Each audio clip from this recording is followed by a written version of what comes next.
સૌરાષ્ટ્ર પર ઓળઘોળ થયેલા મેઘરાજાએ ભગવાન શ્રી કૃષ્ણની નગરી દ્વારિકાને પણ તરબોળ કરી નાખી। દ્વારિકામાં અત્ર તત્ર સર્વત્ર પાણી દેખાઈ રહ્યું છે અને પાણીનું સામ્રાજ્ય અહીંયા સ્થપાઈ જતા શ્રદ્ધાળુઓ હવે પ્રશાસનને હાથ જોડી રહ્યા છે।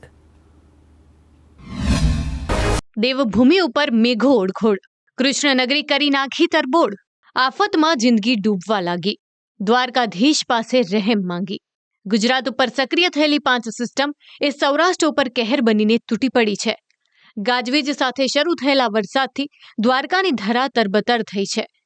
કૃષ્ણનગરીમાં જ્યાં પણ નજર પડે ત્યાં પાણી જોવા મળી રહ્યું છે। આફતના પાણીએ શહેરો અને ગામડાઓમાં જળ સામ્રાજ્ય સ્થાપી દીધું છે।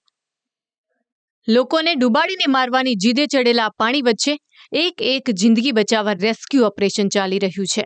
ટીવી સ્ક્રીન ઉપર ચાલી રહેલા દ્રશ્યો જુઓ, જેમાં તમને એક વાહન ડૂબેલું દેખાશે। ધ્યાનથી જોશો તો માલુમ પડશે કે આ તો બાઇક છે, એટલે ભોગાતમાં હાલ વ્હીકલ ડૂબી જાય તેટલા પાણી ભરાયા છે।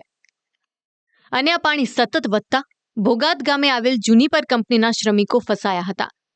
સ્થાનિકો આ શ્રમિકોને બચાવવા ટ્રેક્ટર લઈને પહોંચ્યા હતા, પરંતુ પાણી એટલું હતું કે ટ્રેક્ટર પણ ડૂબી જાય। એટલે ફાયરની ટીમને જાણ કરાઈ અને ફાયરની ટીમ રેસ્ક્યુ માટે બોટ લઈને પહોંચી। ફાયરની ટીમે કંપનીના ફસાયેલા 17 જેટલા લોકોને બોટની મદદથી બહાર કાઢ્યા। આ 17 લોકોમાં બાળકો, મહિલાઓ અને પુરુષો પણ હતા। હાલ તેમને સુરક્ષિત જગ્યાએ ખસેડવામાં આવ્યા છે। ગ્રામ્ય વિસ્તારની સાથે જ શહેરી વિસ્તારમાં પણ પાણીએ કહેર મચાવ્યો છે। દ્વારકા શહેરમાં ખાબકેલા ભારે વરસાદથી ઠેર ઠેર પાણી ભરાયા છે। દ્વારકા શહેરનો એન્ટ્રી ગેટ ઇસ્કોન ગેટ હોય કે શહેરનું બજાર ભદ્રકાળી વિસ્તાર હાલ પાણી થયું છે। બજારની દુકાનોમાં પાણી ફરી વળતા વેપારીઓને પણ નુકસાન થયું છે। ભદ્રકાળી વિસ્તારના દ્રશ્યો બતાડીશ। સંદેશ ન્યૂઝની ટીમ અહીં આવી પહોંચી છે ગ્રાઉન્ડ ઝીરો રિપોર્ટ ઉપર રિયાલિટી ચેક માટે। તો આપ જોઈ શકો છો હાલના જે દ્રશ્યો કે આ જ વિસ્તારમાં હજુ પણ પાણી ભરાયેલા યથાવત છે। ક્યાંક કહી શકાય કે જે નગરપાલિકાની જે કામગીરી પાણી નિકાલની કરવી જોઈએ તે હજી પણ નથી થઈ રહી। આપ જોઈ શકો છો કે બુઝુર્ગ લોકો હોય કે કોઈ પણ હોય, યાત્રી હોય, તેમને ભારે મુશ્કેલીઓ થઈ રહી છે। આપ જોઈ શકો છો હાલ દ્વારિકા નગરીમાં પાણી ભરાતા બહારથી આવેલા શ્રદ્ધાળુઓ પણ મુશ્કેલીમાં મુકાયા, જેઓ દ્વારકાધીશ બાદ અહીંના પ્રશાસન સામે હાથ જોડી રહ્યા છે કે ભાઈ પાણીના નિકાલની કોઈ વ્યવસ્થા કરો। और अच्छा जल वर्षा हो रही है और जल भराव की स्थिति भाई साहब आप देख सकते हो। गंगा जमुना सरस्वती का मिलन हो रहा है यहाँ, और बिजली के साथ में वर्षा हो रही है और आनंद के साथ में दर्शन करें। और भाई साहब आप देखना, ये कोई को बोलना कि पानी निकलवा दे, बाहर के यात्री को परेशानी आती है, यात्रियों को असुविधा हो रही। पूरे शहर में वो भरा हुआ है, ये जाम लग गया है सब दूर, रास्ते बंद है, आधा द्वारकाधीश आधे रास्ते बंद है अभी यहाँ के।